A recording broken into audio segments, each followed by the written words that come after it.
Well, hello and welcome back to J.P.s World of Wrestling. I'm sorry if I scared you.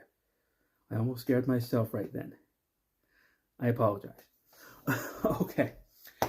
So I hope you all had a really good weekend. I know I did. My wife and I were actually in Arkansas. Pea Ridge, Arkansas, to be exact, because we got invited by some of her family to go and witness the Pea Ridge annual mule jump. And it's exactly how it sounds. They literally jump mules. So, and it was actually fun because I like animals, and I actually got to pet one of them, and it was actually a competition. There's something at stake. If there's first, second, or third place, and whichever mule jumps the highest, obviously wins. So, but anyway, it was a fun time. I had a good weekend, and I picked a little something up over the weekend. Sorry, it's just out of my reach there, but it's funny because Halloween is just around the corner. Now, I don't really celebrate Halloween per se that much anymore. It's just, I don't know, it just doesn't really hold a lot of interest to me anymore. If we get invited to a Halloween party, I'll go and I'll dress up and I'll join in the festivities and I'll eat candy because clearly I like candy. But anyway, but yeah, we were at a Walmart because I needed to pick up a few things, and I saw something, and I just had to get it because it was so cool, because I'll probably wear this even beyond Halloween, and I'm going to show it to you right now. So, it's made by WWE, and it is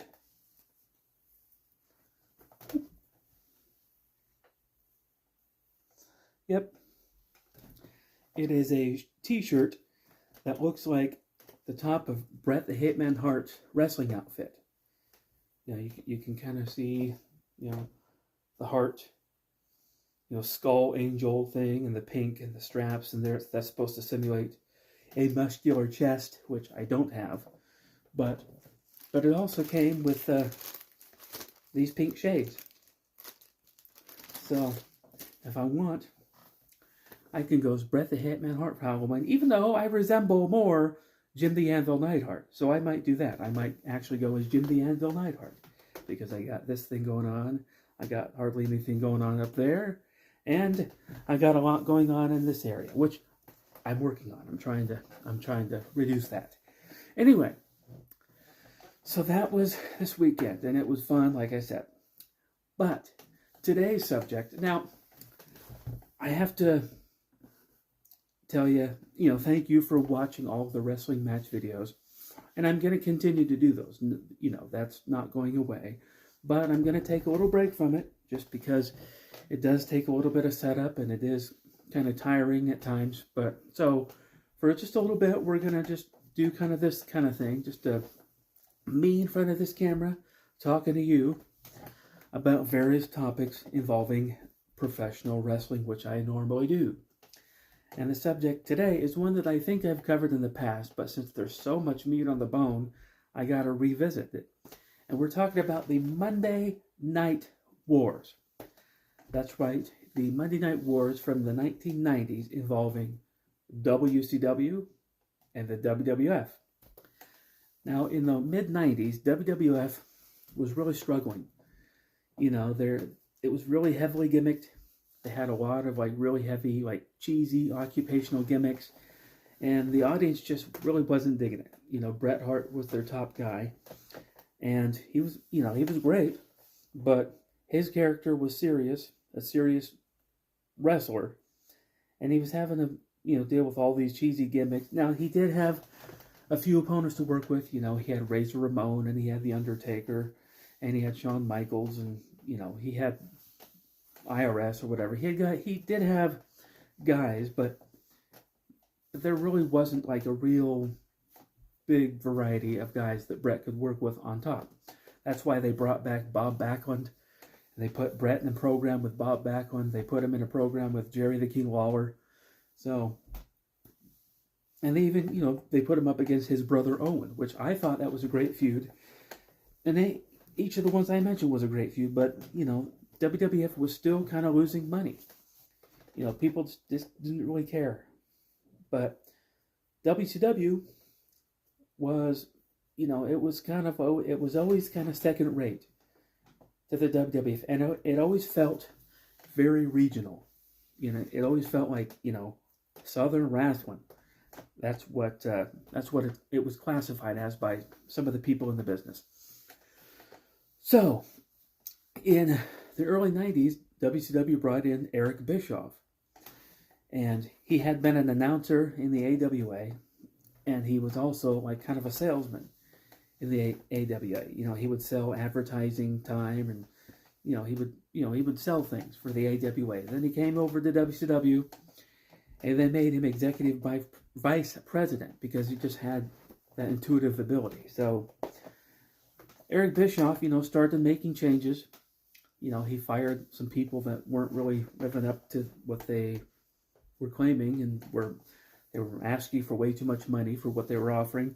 So he fired those people, and he started making changes, subtle changes. Like he cut out live events because they were draining money, and he did a lot of really good things. But in 1995, that's really when the Monday Night War kind of began.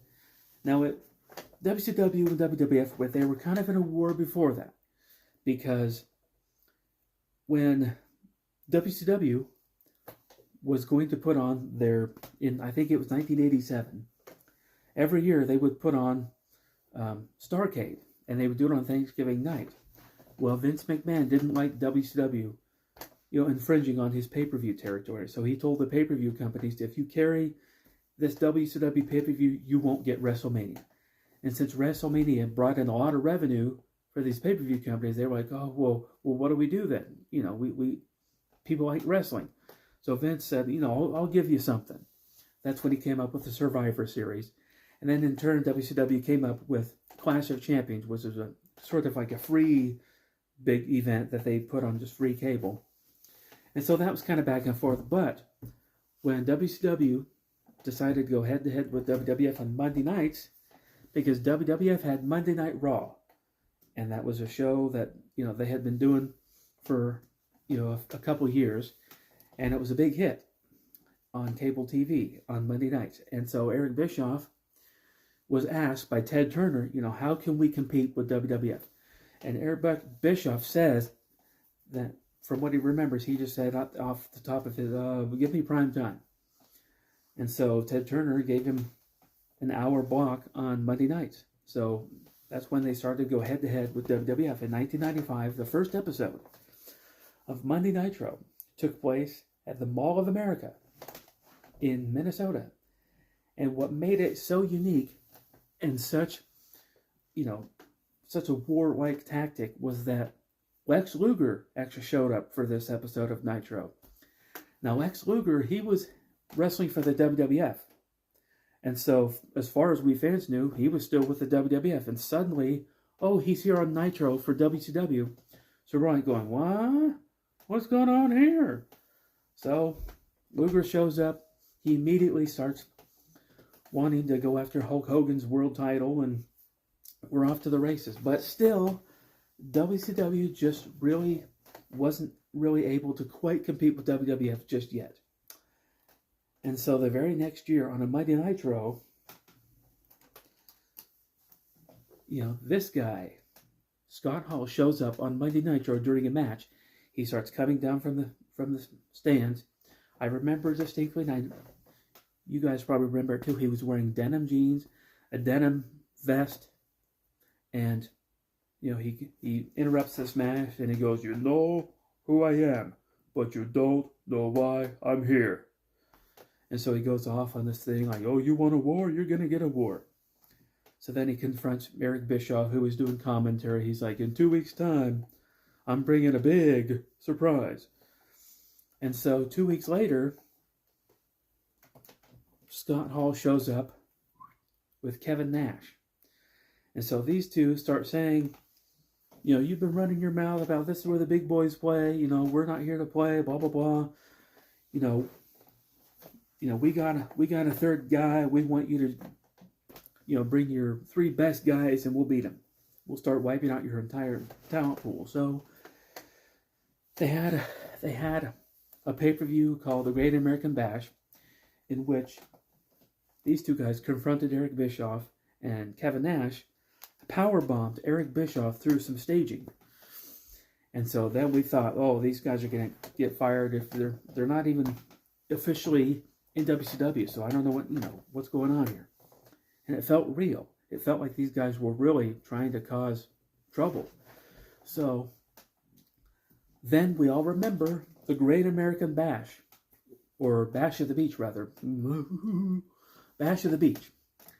So we all remember what happened. It was Hall, Nash against Luger, Sting, and Macho Man. Oh, yeah! So Luger gets taken out. He gets carried away in a gurney. So then it's just Hall and Nash versus Sting and Macho. So the match is going haywire. Then all of a sudden Hulk Hogan comes down to the ring. Leg drops Macho Man, and thus joins the NWO. And he turns into Hollywood Hogan. Hollywood Hogan turned heel. And now I really wasn't watching a lot of wrestling at the time, not because I didn't want to. I was watching WWF, but I really wasn't watching WCW just because I was living in Reno, and the cable, I don't think we even had cable. We did have cable, but I wasn't really able to watch both WWF and WCW at the same time, so we were just watching Monday Night Raw. And so I was in Reno at the time, and then I heard from somebody that I knew in Oregon that said, hey, Hogan turned into a bad guy. I'm like, what? What in the world? What in the world's going on here? What do you mean Hulk Hogan turned into a bad guy? Hulk Hogan's not a bad guy. Hulk Hogan's a good guy. And my mind was blown. And from that point on, it was probably the best thing WCW could have done. Because from that point on, everybody tuned in to watch WCW to see, oh, what's the NWO going to do next? And it always felt real. It always felt like these three guys, Hogan, Hall, and Nash, were really coming to stir the pot. And really, it felt like, three former WWF guys coming in to wipe out the entire WCW. But, it was a fun time to be a wrestling fan. And I can remember, after a while, WCW, or WWF rather, they had to come up with something because they were getting their butts kicked every week for 83 weeks straight. 83 weeks straight, I should say. Eric Bischoff led the WCW to top tier ratings, and they were number one. They were the number one wrestling company in the world.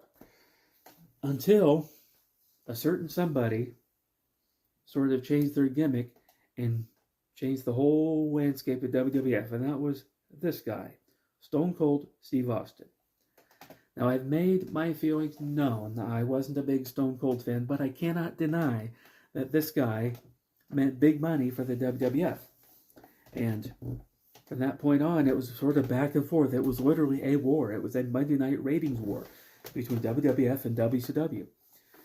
On one hand, people were tuning in to see, what is the NWO going to do? Who's going to join the NWO next? And then on the WWF, what's Stone Cold going to do? How many stunners is he going to give Vince McMahon or whatever? It was sort of that back and forth thing. And I've also said before that I was more of a WCW fan because, WCW, even though Eric Bischoff says he wanted to do more raunchier programming or more edgier programming, but the big wigs in Turner Broadcasting, they wouldn't let him. They said, no, you can't do that.